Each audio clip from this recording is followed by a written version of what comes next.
You know, I always tell people I was a journalist by education, and now I'm a dairy farmer by experience.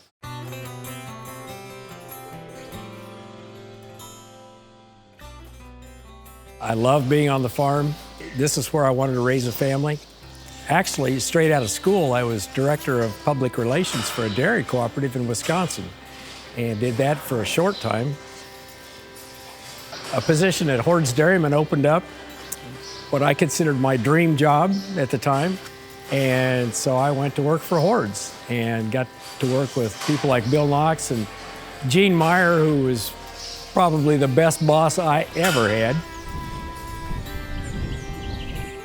This dairy at this particular location was started in 1939 by my grandfather, but the real dairy started, especially with the Registered Holsteins, in about 1947 when my dad came back from the service. He wanted to come back and, in his words, breed the best herd of Holsteins that he possibly could. When I was a child, this was clear out in the country. And we're now 15 feet from the city limits of Iola, Kansas, which is a town of about 5,200 people. So we try to be really good neighbors.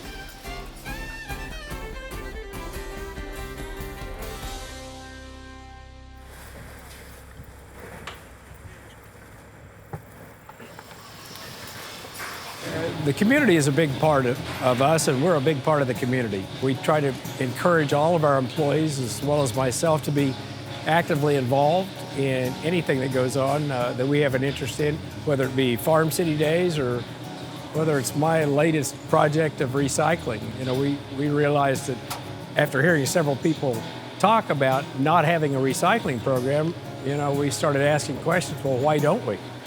So we just decided to start one. And we started that project about 6 years ago and got real serious about 3 years ago. You know, we try to be good residents of the community. You know, farmers in general are the original recyclers, to be honest about it. You know, I mean, we recycle as much as we can. The manure from the cows goes back into the ground for fertilizer to grow the crops or grow the feed for the people. And, you know, we just recycle everything that we possibly can. And, you know, so this is just another step, I think.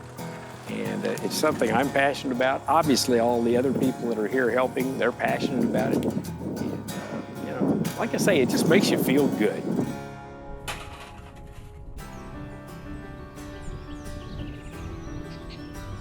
Our success here at the Strickler Holstein Farm really goes back to my dad. You know, he was such a good cowman. But even further, he was a tremendous leader in the dairy industry. Every meeting that Dad would go to, he always had the best interests of dairy farmers in mind. And, you know, it didn't matter whether you milked 20 cows or you milked 2,000 cows. Dad was, you know, he was always looking out for the best of the dairy industry as a whole.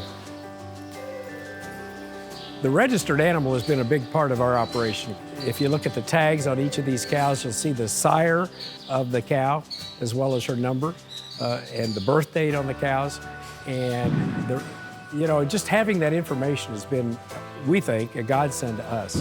It's helped in our marketing program. We sell large numbers of bulls to other dairymen around the country.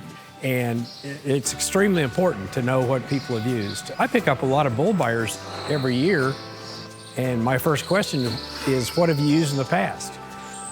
It's funny looking back on some of the great bulls of the breed, the Black Stars, the Elevations, the Chiefs, you know, and how they did work on each other and how they, you know, sometimes they didn't. But, you know, how would you know that if you didn't have the pedigree to go back on?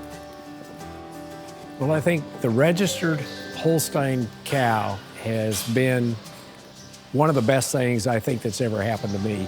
It's opened up opportunities, not only from a merchandising standpoint, but just the chance to travel to 17 foreign countries and judge shows and do seminars.